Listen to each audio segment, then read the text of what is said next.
A work-obsessed billionaire CEO stumbles upon a little boy who's cracked his company's legendary unsolvable equation. This kid really knows his stuff, he remarks, astonished, as the child looks up at him with a sad smile. Mom did. Hey, you really don't remember us, do you? Before we get started, just let us know. Let us know where you're tuning in from in the comments. And if you enjoy the video, give it a thumbs up to support the channel. Now, just sit back, relax, and enjoy. So, here's the thing. Marcus Kutcher hadn't taken a day off in nearly 9 years. Can you believe that? It was just something he liked to talk about, you know? Like how the walls in his office were painted or how his coffee always tasted the same. We got there at 6:01 a.m., not a minute later. Kutcher Dynamics was all about precision, and that's how it went. Did you know the company grew from a small AI startup into a global tech empire all under his watch? It's pretty impressive, right? He never said it outright. But it was clear that Cutie didn't sleep, didn't feel, and didn't care. He just worked, plain and simple. The price of that dedication was all around. Felt in the silence of an empty penthouse and the respectful distance kept by his employees. No one ever really asked about his personal life since everyone already knew the answer. There just wasn't one. It was like a family day had never happened. It was PR's idea, and honestly, he wasn't a fan of it. The thought of opening the doors of his place just didn't sit well with him. The company caused chaos for spouses and children, and it really made his skin itch that he had signed off on it. With a signature and an eye roll, thinking he could just sit back and not get involved. But now here he is, right in the middle of it all, in the atrium, sporting a forced smile and a security badge that was clipped a bit awkwardly to his belt.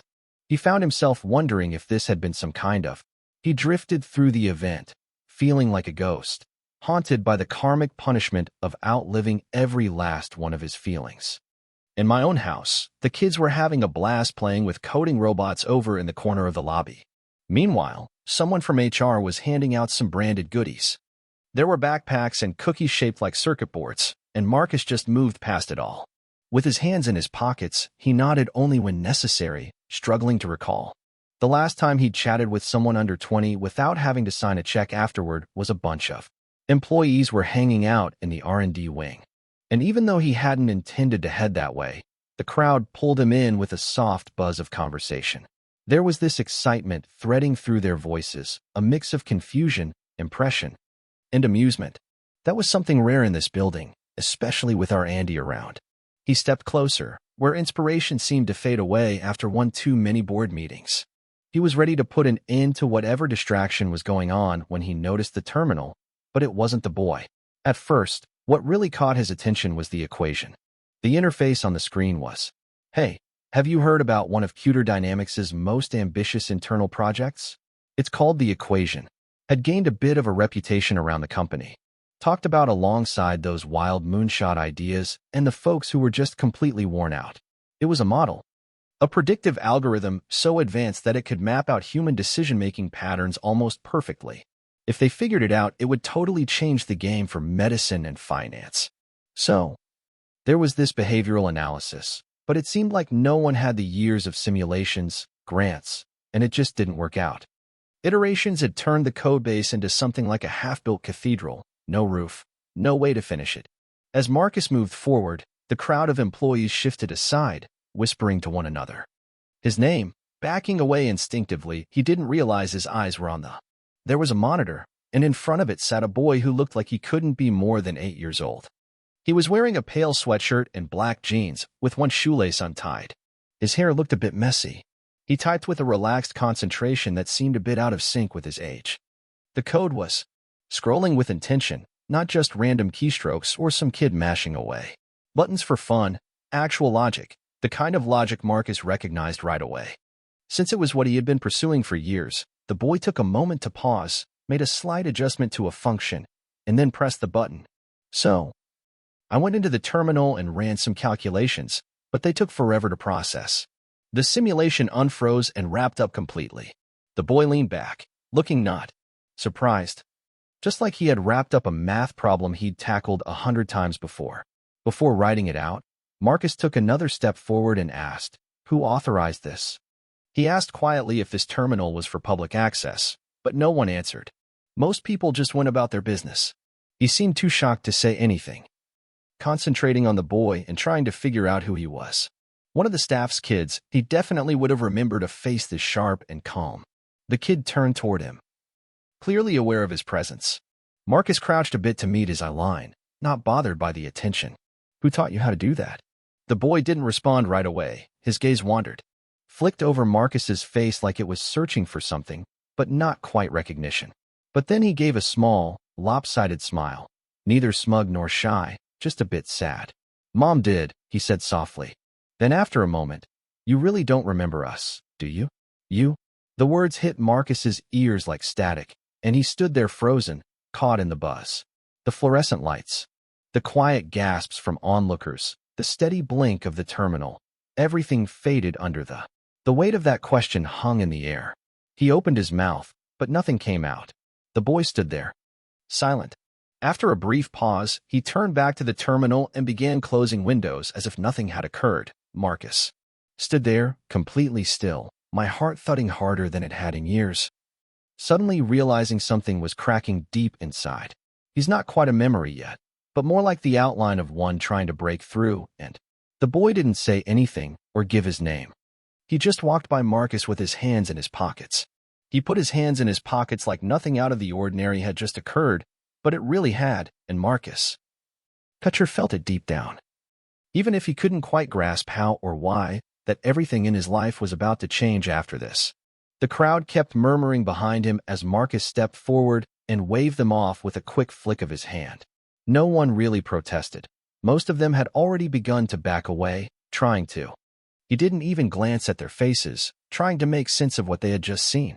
The attention was on Eli, the boy who had just effortlessly solved a problem that some of the smartest people in the company had been working on. It's been half a decade, just circling around like vultures. "Eli." He said those words so simply, like he had no idea how much it hurt. "You really don't remember us, do you?" Marcus reached out and lightly tapped the "Walk with me," he said, placing a hand on the boy's shoulder. Eli hesitated for a moment, but then nodded, and they started walking together. They walked down the corridor, passing the R&D wing and heading toward one of the smaller conference rooms. Marcus kept the door was cracked just enough to keep things low-key. But I made sure no one was tailing the boy who sat at the long table, swinging his feet a bit under the chair, still composed, still watching. Marcus stood across from him, arms folded. "How did you figure out the language structure of that terminal? It's pretty interesting. It's proprietary, not even available outside the company," I said, and Eli replied, "Hey, you know, a lot of it isn't as secret as you might believe." There wasn't any arrogance in how it all went down. He mentioned it's this calm confidence that comes from having nothing to prove. It's based on the Aegis 12 model, right, Clara? She mentioned that it always leaned towards recursive mapping, and she believed that was your blind spot. That name hit Marcus like a slap. "Clara." His throat tightened before he could react. "Control it, Clara." "My mom," Eli said. "You?"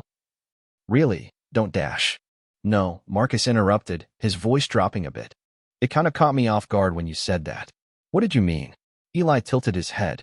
He tilted his head a bit, but didn't say anything. Instead, he reached into the small backpack he had slung over his shoulder. He leaned over the back of his chair, pulled out a lunchbox, and opened it to take out a. I started unwrapping my sandwich. "And you might want to ask your mom about that yourself." Marcus stared at him. "What's your last name?" But Eli just smiled, not in a mocking way. "Just keep it down. They're going to start wondering where I disappeared to. I should probably head out." Back, and before Marcus could even react, the boy was already halfway to the door. Marcus just stood there, unsure of what to say that wouldn't just make things more complicated. He saw the boy head down the hallway, leaving just that half-eaten sandwich wrapper behind. An impossible equation kept blinking on the screen inside his mind, and the rest of the afternoon just drifted by like a series of still moments. Marcus went through the motions of family day, but nothing really registered for him. He ended up leaving before it was over. He was officially done, nodding at people he didn't know and brushing off the few who attempted to chat with him in the company. The lobby was buzzing, but the car was so quiet. By the time he got to the penthouse, it felt like a whole different world had already fallen over the city. He didn't turn on the lights. Instead, he strolled over to the far corner of his study, where an old shelving unit had been sitting there, mostly ignored. The bottom drawer was stuck tight, For years, he had been trying to get it open. Finally, he used the heel of his hand to force it, then reached into the back, knowing that's where the past was hidden. He pulled out a faded leather-bound notebook that had been stuffed away out of sight. It used to belong to Clara, and he hadn't really looked at it in nearly 10 years. The edges were all frayed. The pages were filled with her neat, efficient handwriting, diagrams, equations, and questions all scrolled together. Into margins, you might find a sketchy skyline, a coffee cup, or a profile of A. He looked at the man's face and suddenly realized they had worked together back in the early years. He was brilliant in a way that was different, less linear and more abstract. They balanced each other out, even if it meant clashing at times. He often found himself colliding with feelings he didn't see coming, falling for her before he even realized it. Then one day, she was just gone. He sat down on the edge of the couch, with his notebook resting in his lap. He flipped to a page near the back, and there it was, her version of the. Eli had solved a lot of equations today, and while some were unfinished, they were dangerously close to being right. Marcus thought it was the best attempt in years, and since Clara had been working on it, that meant she was still interested. Long after she had walked out of his life, he turned to the final page.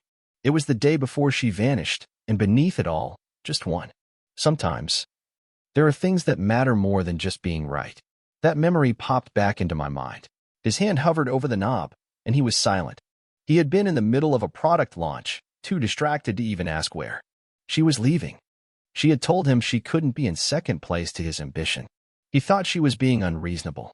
It was dramatic that she said she'd be back, but she hadn't shown up. He rubbed his hands over his.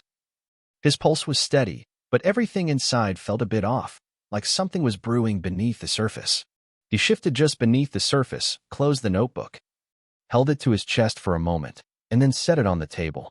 Next to him was the boy Eli. He hadn't figured it out. Marcus had watched him solve the problem. He had heard his name, Clarice, and reached for his phone to pull it up. He scrolled through his contact list until he spotted Nina's name that his assistant had saved. I've worked with him long enough to tell when he's genuinely interested in something and not just being curious. Can you do a quiet search for him? She asked when she picked up if I could get some information on a boy named Eli.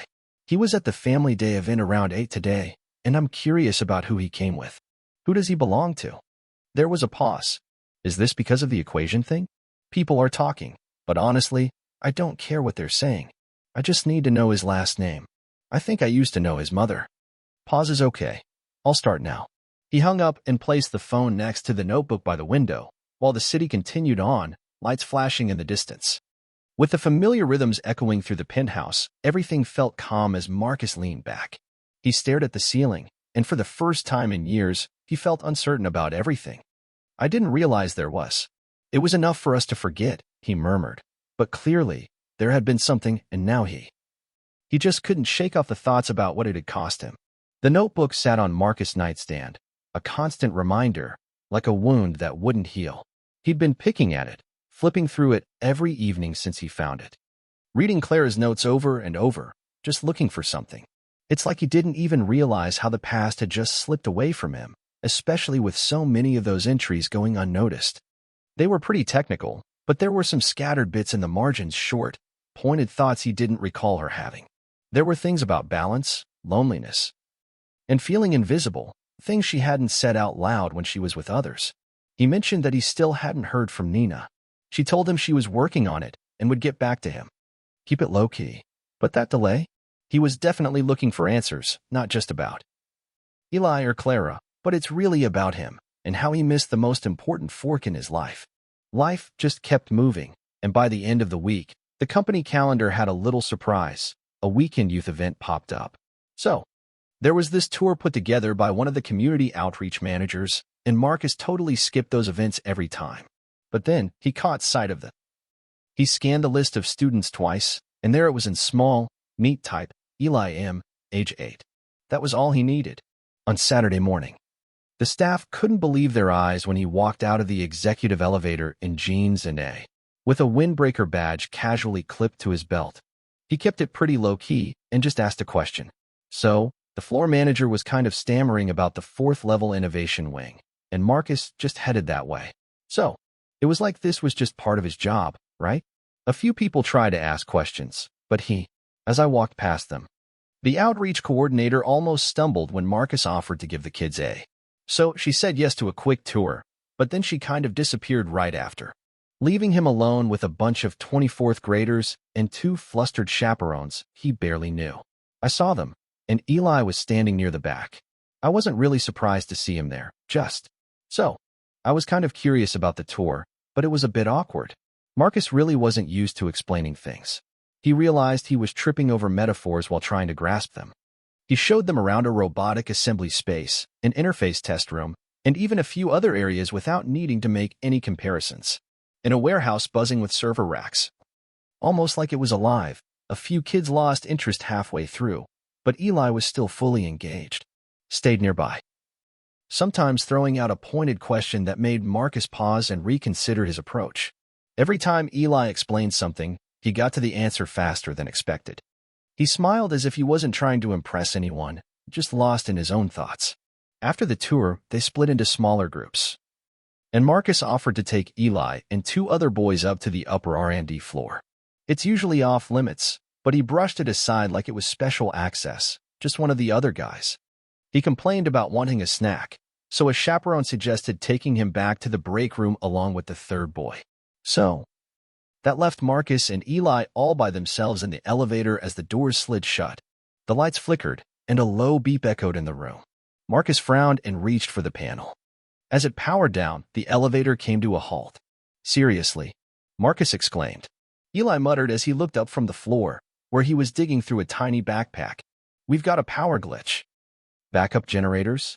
This shouldn't be happening. Marcus pressed a few buttons. Nothing responded. This thing was inspected last week. Eli dug out a small. It's a screwdriver and a mini flashlight. You know, the kind you usually find in keychain kits. He mentioned that if the safety switch gets stuck, it could freeze the service port. Override, Marcus stared at him. What are you planning to do with that screwdriver? I'm not going to break anything. Just popping the panel, he slid over to the corner. I opened up the lower interface slot and began to poke around. After a moment, the elevator jolted for a moment before settling back into a soft hum, and the lights flickered back on, illuminating the panel. Rebooted, Marcus watched, half amused and half stunned. Did you just reroute the safety? Hey, is that locked? Not permanently, Eli said, getting up and brushing off his jeans. You might still want to get someone to fix it, but we're okay for now. Marcus was torn between laughing and calling. Is security always this handy? He asked Eli, shrugged. I like problems, especially when they can be fixed. The elevator reached the top floor and opened the door. Marcus hesitated before stepping out. Your mother? He asked gently. Clara, does she ever mention this place? Eli. He didn't answer right away. He took a few steps into the corridor and soaked in the quiet space with its rows of prototypes. Models under glass, with their clean lines and subdued lighting, just don't quite resonate with Marcus. She followed him slowly. What does she say about me? Oh, she doesn't really talk about you much. Either the words weren't bitter, they were just plain, which made them worse for her. She must have hated me, Marcus said quietly. She didn't hate you. Eli turned. She's become more thoughtful. Now she just stopped expecting anything from you that landed. It was tough for Marcus to hide his reaction, but Eli, to his credit, managed to keep it together. He didn't seem to enjoy the effect. He didn't say anything else and just started walking again, reading the descriptions under each display as if he were on a school trip that had nothing to do with anything by the time the field trip. In the end, Marcus was still unsure about the boy and where he fit into everything. He just didn't know how to handle the situation. Guilt was growing in his chest, and he couldn't help but keep circling back to those last days with Claire, the argument, the slamming door, the unanswered calls he never bothered to return that night. Mina called. I found him, she said without. So, Eli Mercer's mom is listed as Clara Mercer. But there's no record of his dad anywhere. So, the school forms for Clara, Mercer, Marcus, and the alias Nina mentioned her real name too, right? Clara Duval. She changed her name legally a few months after she left Cuter Dynamics. I moved 3 times in the first 2 years, started publishing under a different name, kept a low profile, and had no lawsuits or claims. There's nothing connecting her to you out in the open, Bana said, her voice softer now as Marcus took a seat. She could have gone after you. Didn't. He pondered on that, considering how many folks in his shoes had found themselves splashed across tabloids or Clara had vanished from the courtrooms and never asked for a thing. Was there a reason she left? I mean, not even a hint of recognition. There was a bit of a media mix-up. It was about a research conflict, Vina mentioned. But it fizzled out quickly and hardly made any headlines. It wasn't anything I'd label a scandal. Whatever went down between you two, it stayed private. He just closed his eyes, taking a moment to rest. With his head in his hand, it was clear she hadn't left to humiliate him. She hadn't wanted revenge. She just wanted to leave and never looked back. He hung up slowly and then walked to. The window showed a skyline sparkling with glass and concrete, all shaped by ambition. He had all this ambition, but in that moment, nothing else really mattered. All he could focus on was a boy with a screwdriver in his backpack. And the woman who had raised him, never asking for anything in return, was gone. He might have missed the chance to really get to know his son, and for the first time in ages, he was at a loss about what to do. Next, the city hadn't changed. But Marcus saw it in a whole new light. The glass towers. He used to admire it, but now the clean lines of the skyline he had helped shape through relentless work felt a bit sterile and colder. He kept replaying Na's voice in his head, untouched by anything human. She could have come after you, but she didn't. The thought just nodded at him. Clara had simply. She just vanished. Removed herself from the situation in a way that felt quiet, definitive, and final. She didn't take his money, didn't want his name, but she did take Eli in part.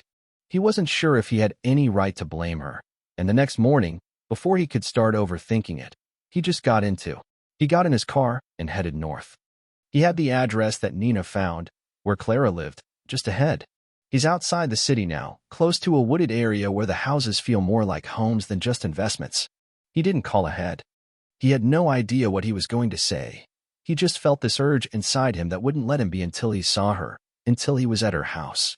It was a small, single-story place with a slate roof. And ivy was climbing up the side as if it had been left alone for ages to grow wild. There was a bike, too. Leaning against the porch, Marcus pulled up and sat in the car for a moment, his fingers gripping the steering wheel tightly. He wasn't quite ready, but that didn't matter anymore. He walked up to the door and knocked once, then again. It swung open. Clara stood there, one hand resting on the edge of the frame while the other cradled a ceramic mug. She didn't say anything at first. The expression was pretty neutral, not showing any anger or surprise. Just a calm stillness. Marcus said he wasn't sure if you'd open the door, and I wasn't sure if I should either.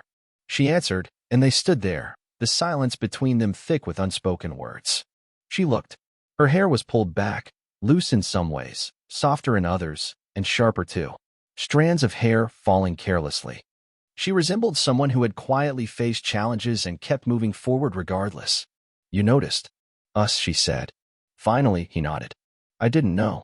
Clara stepped back, leaving With the door open, she didn't invite him in. She just headed back to the kitchen. Marcus. It was a bit unclear, but the house seemed clean, even though there were books piled up in the corners. Papers are scattered on the side table, and you can still catch the lingering scent of tea in the air. There were little signs of Eli all around, like a jacket casually thrown over a chair. A robotic kit that was only halfway put together sitting on the dining table and a wall. Clara pointed at the chart of the solar system, which had a few stars sketched in by hand. You're here because of him, she said, not looking up. Yes, Marcus replied, but not only that. Clara took a seat at the table. As you set the mug down in front of her, you realized you didn't remember us, and I didn't remember him either. I didn't know about him. If I had, Dash raised a hand, stopping him. Don't do that. That version of you doesn't say what you would have done. He didn't argue. He had spent the last week realizing just how much of the life he'd lived felt like a blur. Clara took a moment to really see him, and in that gaze, he noticed that there was a tired look in her eyes, not out of anger, but from the hard work of creating something on her own. So, I decided to leave. She said, I was just tired of feeling invisible next to your ambition. I never really paid attention to the fact that you were creating a world focused on control. There was no room for uncertainty, no room for me. I remember us arguing, he said, but I really thought you were overreacting. I figured you'd be back. She was pregnant, and Marcus, her voice breaking slightly, didn't stop. I'm just standing there, telling you how much I needed you. And all you could focus on was some algorithm and that board meeting. So I walked, changed my name, and built a life. He didn't respond. There was nothing to say. She was right to defend herself.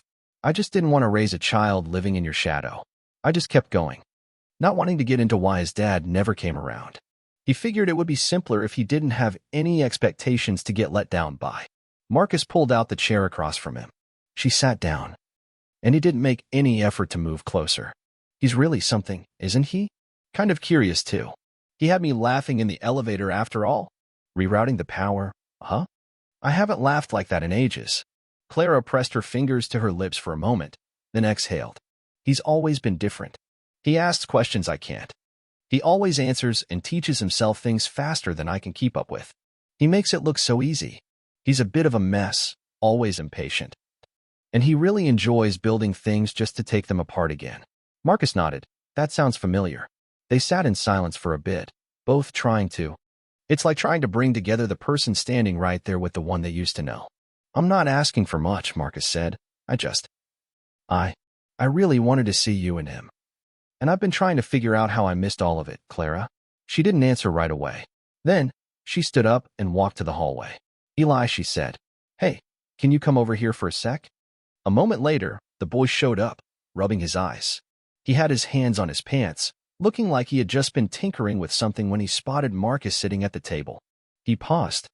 You're really here, Eli said. Marcus gave a small nod. Yeah. Clara glanced between them. Do you want to hang out for a bit? Eli. He shrugged and said, sure. Then he took a seat next to Marcus, just observing without any awkwardness. He was busy collecting data while Clara leaned against the counter, casually observing the room. It was heavy with things that couldn't be undone. Eli reached over and grabbed a cookie from a plate on the table. So, does this mean I'll be getting stock options? Marcus chuckled softly, shaking his head. Clara smiled just faintly. No promises, Marcus said, but I think we should talk, Eli said, glancing at his mother before turning back to Marcus. About what? What did we miss, and what do we still have time for? Clara turned to the sink, keeping herself occupied with dishes that really didn't need washing. Marcus got the sense that this wasn't going to end well. It might not have been quick or easy, but something had definitely changed. A door had opened that had. After staying shut for what felt like forever, when he finally got up to leave, Eli followed him to the You're not like I imagined, the boy said. Marcus glanced down. How'd? Can you picture me? Eli said. Worse, he admitted. But taller, Marcus replied with a smile. I'll take it. He stepped outside, the air cooler humming behind him as the sky began to dim around the house. He stood behind him, feeling like a spot he never knew he was missing. As he walked to the car, something unsettling hit him. More than anything he learned that day, he wanted to come back. Marcus came the next day and the one after that. At first, Clara seemed. She was a bit uncertain about letting it turn into a routine. She didn't say no, but she didn't exactly encourage it either. Still, Marcus showed up, and he brought. So, we had breakfast once, just bagels and coffee. I wasn't really sure what they liked, but Eli grinned and joked about the coffee order, saying, You actually choose to drink this sludge? Marcus chuckled. Clara paused mid-step in the hallway, something about the sound catching her attention.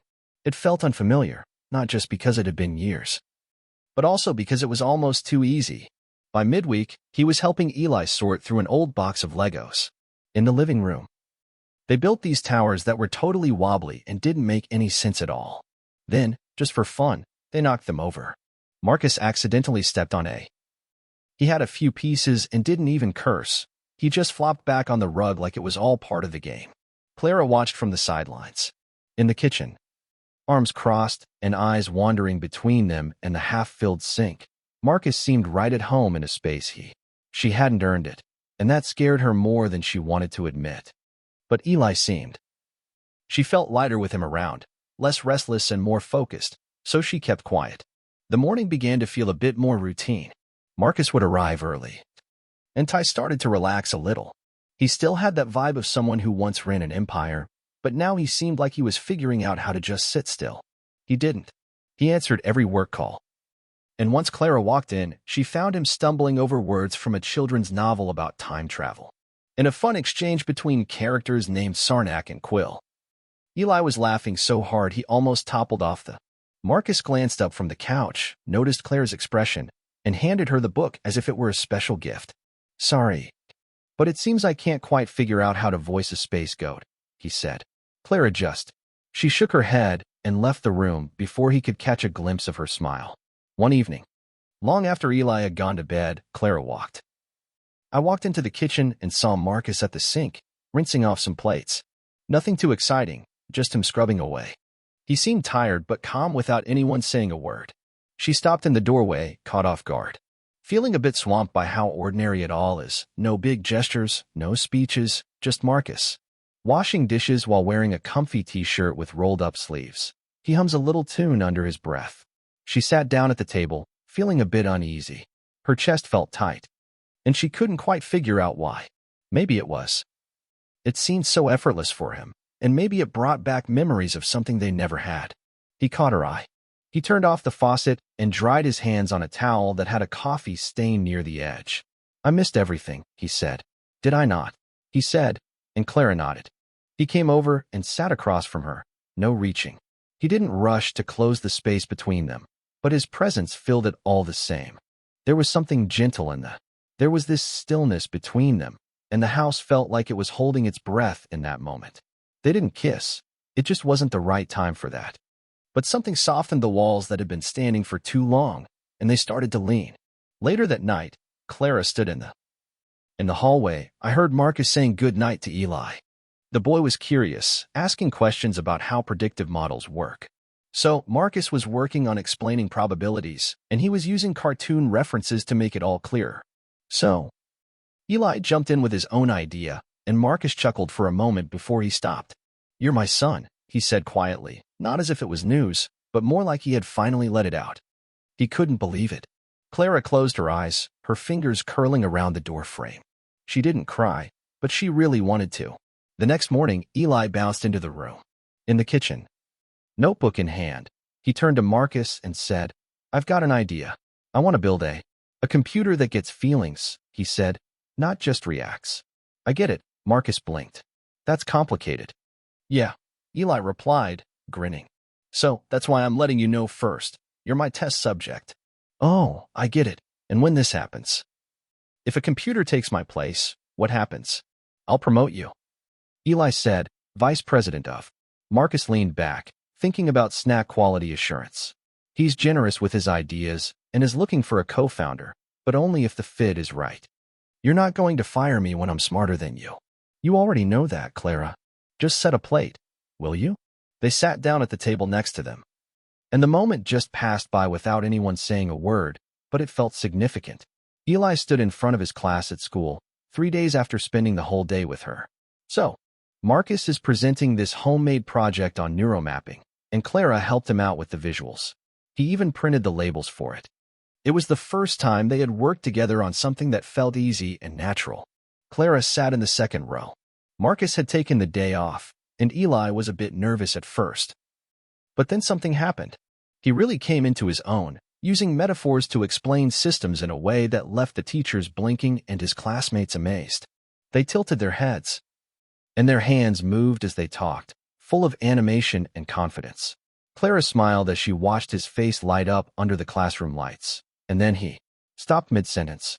There was a quick pause, just a second, then Eli's body.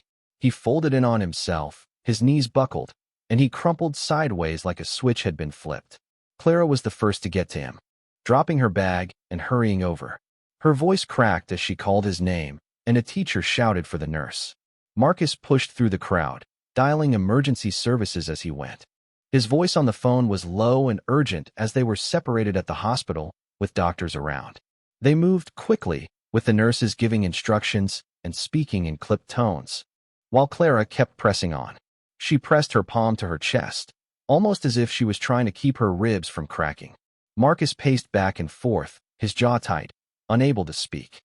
After what felt like hours of waiting, a doctor finally came out, and his expression said it all. So, there was this congenital heart defect, right? He explained how it went undetected, silent but aggressive. We did. Everything we could hear in the hallway faded away. The beeping monitors behind the curtain didn't mean anything now. Marcus could barely hear them. Clara whispered something and then started shaking as they were allowed into the room. The world fell silent as they walked in. Eli was still small in the bed. The tubes were disconnected, the monitors were blank, and Clara sat beside him, gently brushing a hand over. She leaned in close, brushing his hair back, and whispered lullabies she hadn't sung in ages. Marcus stood on the other side, gripping Eli's hand, trying not to tremble. He stirred once, his eyes fluttering, his breathing shallow. "Don't be sad," he said. They leaned in closer. "I had everything," Eli whispered. "You and Mom. You were my favorite part." Then he just stopped, not gradually, but all at once. Clara suddenly cried out and collapsed onto him. Marcus called her name once. Then again, louder, unable to breathe, unable to move, the world broke open. Everything around them changed. And nothing was the same again. The funeral was quiet. No. Skip the corporate statements in the rows of suited strangers acting like they knew the boy whose name was etched in small. There were silver letters on the casket. And only a handful of people were there: teachers, neighbors, and folks from the school.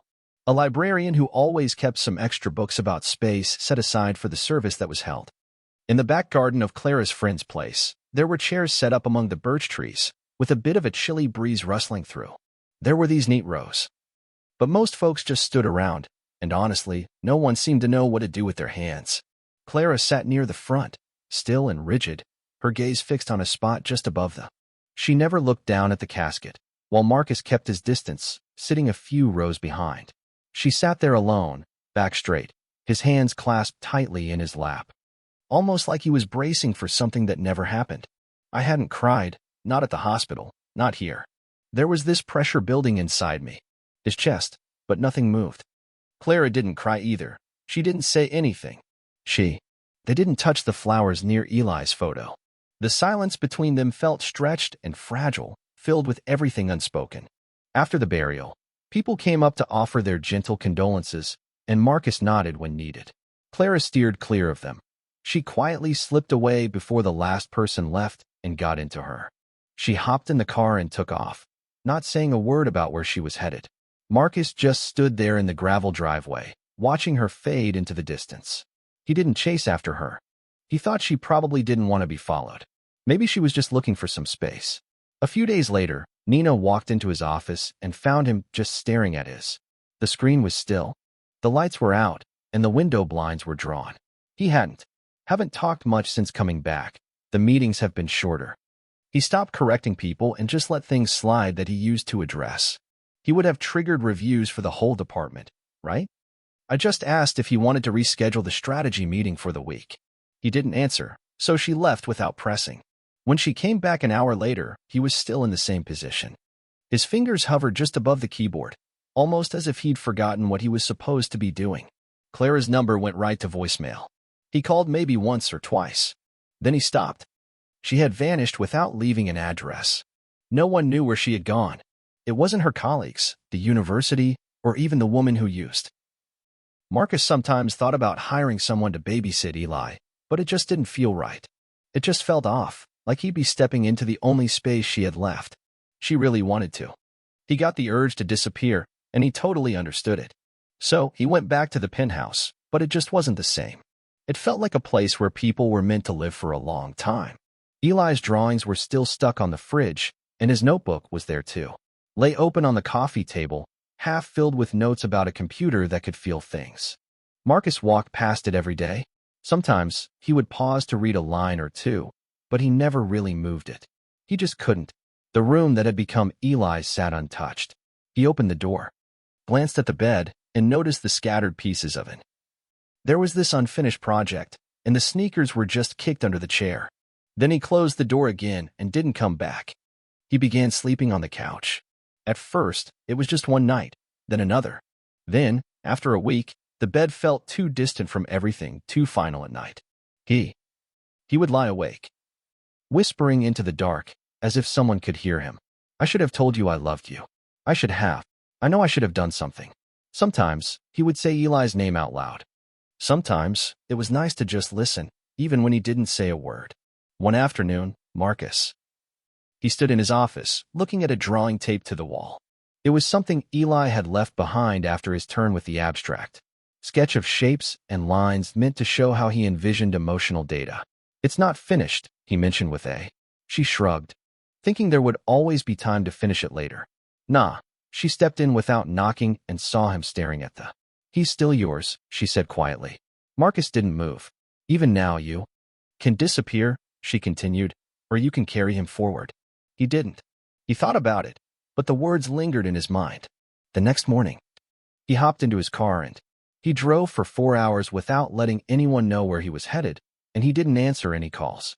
He didn't respond to emails. Nina had casually slipped the address onto his desk, no questions asked. The cabin was. He parked quietly, tucked away in a grove of trees near a lake, far from the nearest road, and then made his way up the narrow gravel path. There was smoke coming from the chimney, and the place seemed like someone actually lived there, but it was just. He barely knocked, and the door opened slowly. Clara stood there, looking thinner than before. Before her face, which seemed to express more of a void than the passage of time, she didn't seem surprised to see him. Just tired. They stared at each other, and I don't, Marcus said. I just don't know how to live in a world where he doesn't exist. His voice carried a weight of uncertainty. Clara stood still for a moment, then she took a step back and opened the door was wider, and he finally stopped trying to live without him as he stepped inside the cabin. It was pretty quiet. And then a kettle started whistling on the stove. There was a blanket all folded up on the arm of the couch was empty, and the walls had no photographs.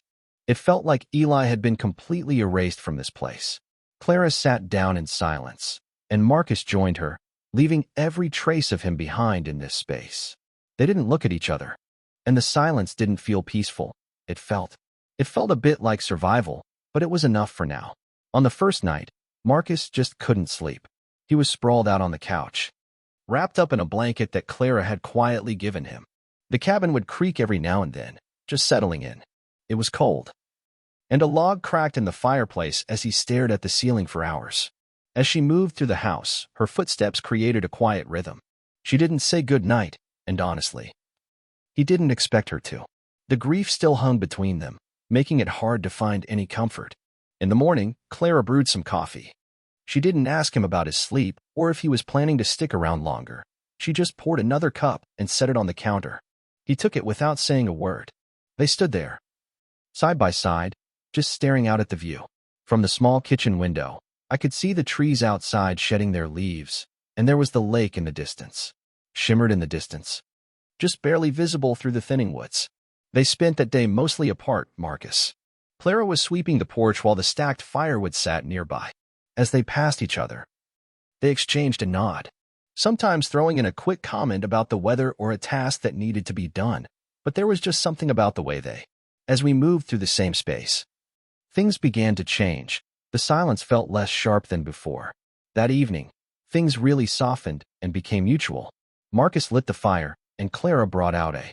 She gently placed the small frame wrapped in cloth on the mantel and took a step back. It was a photo of Eli from school. On the field trip, there was a bright smile and an oversized backpack, with a notebook held like it was a treasure. Neither of them said anything. They just sat there, the flames casting shadows across the room. Their separate pains slowly found a rhythm that aligned. The next day, Clara mentioned she wanted to head to the lake, and Marcus didn't really ask why. They walked down the trail quietly, their boots crunching on the leaves. She held a small wooden box wrapped in a. Marcus didn't need to ask about the faded scarf. He already knew they had stopped at a. There's this spot by the water where the rocks kind of flatten out into a natural shelf. Eli used to skip stones there. She mentioned it to him once. She'd taken him out in every season, all bundled up in coats during winter and covered in mosquito bites in summer. He always. Clara picked up the smoothest stones and gave them names before tossing them into the water. She stepped a bit closer and knelt down, feeling the coolness of the surface. She unwrapped the box slowly, her hands trembling at first, but then they steadied as she opened it. They both paused for a moment, looking at the lid, not quite sure what to do next. Marcus swallowed hard. Clara reached in and grabbed a handful of ash. The wind was gentle, just moving along. She was able to carry what she let go of. And Marcus stepped up next to her and did the same. They stood there for a bit, scattering what was left of their son in the place he had loved the most. Marcus released the last handful, and something inside him just gave way. He sank to his knees, covering his face with his hands. He didn't hold it back anymore. He just cried until his shoulders shook. Clara sat next to him and pulled him close, not saying a word or offering any advice. She simply leaned her head against his, using the weight of her body to hold him close while he shook. She whispered, "He forgave us. Maybe we need to forgive ourselves too." Words didn't solve anything, but they gave a moment to breathe, and then another. "I started doing things again, you know. Just small stuff." They fixed the leak in the roof, mostly. They took long walks, figuring things out as they went, hardly saying a word, just enjoying the sound of the wind rustling through the trees. Marcus fixed a broken step on the back porch while Clara grabbed a brush once more. At first, she just sat there, staring at the blank canvas for days. Then, little by little, she started to paint broad strokes and soft golds and blues, shapes that weren't quite anything but still felt full. They didn't talk. They talked about the future, but it was all a bit vague. There were no clear plans, just a series of days stretching ahead. Marcus laughed at something unexpected and dry that caught him off guard while they lived side by side. It caught both of them by surprise. It all went down during a storm when a bird swooped into the cabin through the open door and just wouldn't leave. He grabbed a blanket to leave. But then he tripped over the coffee table and almost fell. Clara watched as the fireplace tools were knocked over, her expression blank at first, but then she let out a laugh that was so sudden and strange, she quickly covered her mouth with her hand. Meanwhile, Marcus was sitting on the floor, panting. Birds were still sitting on its chair. And then he chuckled softly, so genuine that it slowly faded away. It happened quickly, but it hung in the air like something special. At night, they would share the couch. And sometimes he would read from Eli's book. Sometimes she painted in her notebook while he watched. The house felt less like it felt less like a hiding place and more like a spot where bits of them could start to return. One night, Clara strolled down the hallway. She paused in the doorway to Marcus's room. He was sitting on the edge of the bed, staring out the window. She didn't say anything. She walked in, sat down next to him, and then slowly laid down. He settled in beside her. The room felt a lot smaller now. She reached out for his arm and gently traced the old scar he had gotten years back from a rough time.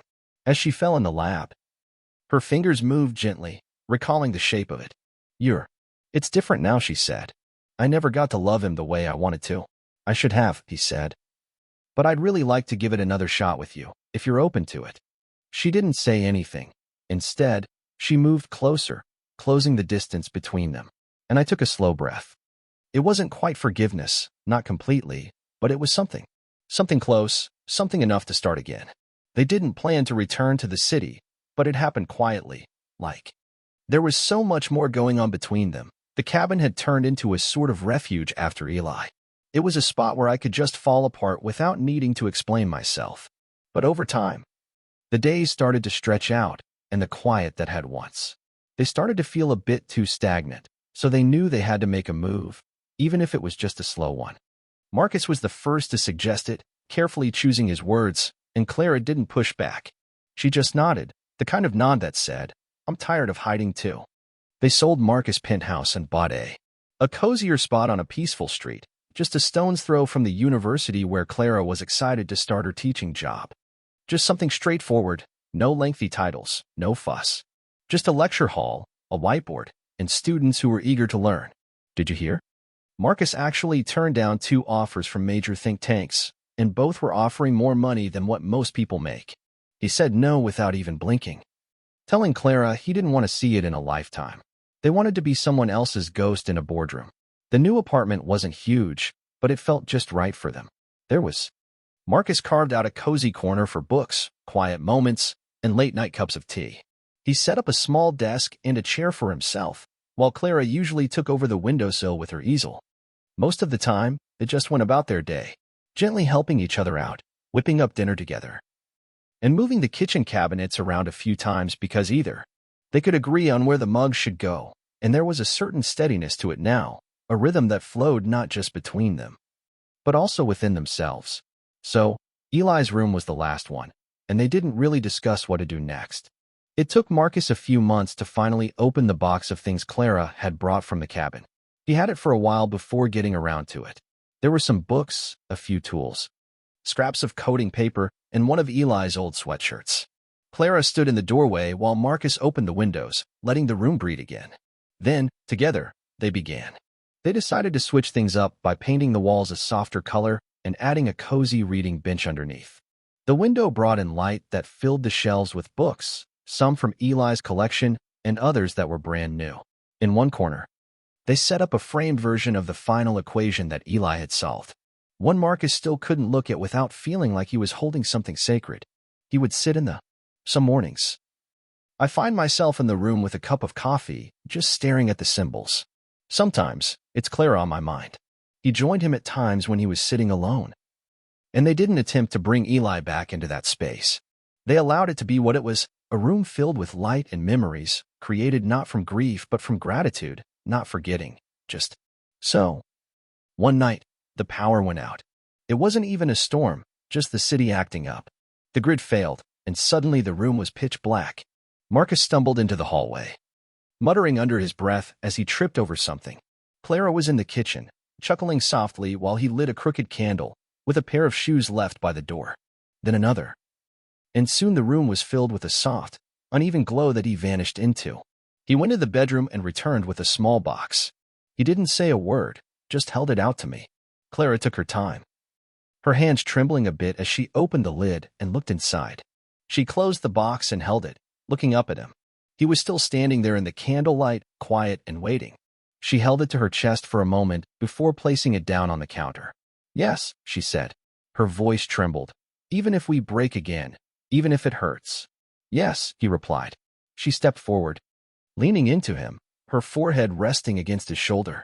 They didn't need to say anything more. The apartment was quiet, other than the sound of a match being struck to light one last candle. All crooked like that. As the weeks went by and the seasons changed, one morning Clara found herself standing in the bathroom. She was staring at a pregnancy test. The lines were faint, but there was no mistaking what they meant. She stayed there for 5 minutes, completely still, as her breath went from shallow to deep and back again. She didn't cry, not at first. She called Marcus. And when he answered, she didn't ask anything. She just said, "We're not done yet," whether he was sitting, ready, or free to talk. Later, she shared with him how scared she felt. Instead of telling her she shouldn't be, he just listened. He was scared too. There were times he woke up thinking he could hear Eli's laugh echoing down the hallway. And it just kept playing in his mind. Everything they missed out on, and how this time he wanted to be present for every moment. She nodded and said, "So do I." They didn't decorate a nursery right away. It just felt too soon. They didn't really talk about it. Instead of names, they took walks in the early morning before work, and Marcus read. Clara was all about prenatal care and made sure to steer clear of giving any advice. She always kept her phone charged, even when she didn't really need it. They moved with a quiet, cautious hope. Marcus chatted with the baby every night. He would place his hand gently on Clara's belly and talk softly about the stars and the books he dreamed of reading. "You've got a big brother," he said once. "And he was you're the smartest person I've ever met," Clara said, lying beside him with her eyes closed. "And your mom's the strongest person I know," he added as she reached for. He held her hand and didn't let go. They didn't rush into joy.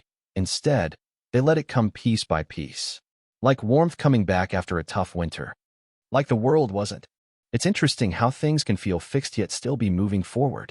2 years have gone by quiet and full, but not without its challenges. They had left the city again. But this time it was by choice, trading glass, and there's a house nestled just beyond the noise, with trees lining the back of the property. The mornings here are something special. It was slow, you know? The kind where the light just took its sweet time coming in through the windows. The home was pretty modest, nothing at all like Marcus. It had that old-world charm, and every room felt just right. Each space held something they had picked out together, with bookshelves filled with well-loved books, paperbacks, wooden floors that creaked just right, and a kitchen with some chipped charm. Mugs and flowers seemed to end up everywhere they shouldn't be. Lena had come into their lives one spring rainy day, and she didn't cry right away. And for a moment, Marcus had stopped breathing altogether. But then came the sound, small and fierce, and Clara was laughing even as the tears streamed down her face, her hands tightly holding onto his. They hadn't intended to call her that. It just sort of happened later on, softly in a half-whisper during one of those restless nights when she just wouldn't calm down. And Clara gently rocking her in. The dark whispered it like a secret, and Lena felt the light. Now, she was walking and talking too. Bits and pieces. Her words colliding with each other in a hurry to spill out, she had. Her personality is already quite opinionated and stubborn, with a tendency to put books into pots and toys into drawers. Marcus often found himself on the floor, building towers of blocks just to see how high he could go. She knocked them down with such joyful chaos, and he didn't mind at all. He let her win. She always did.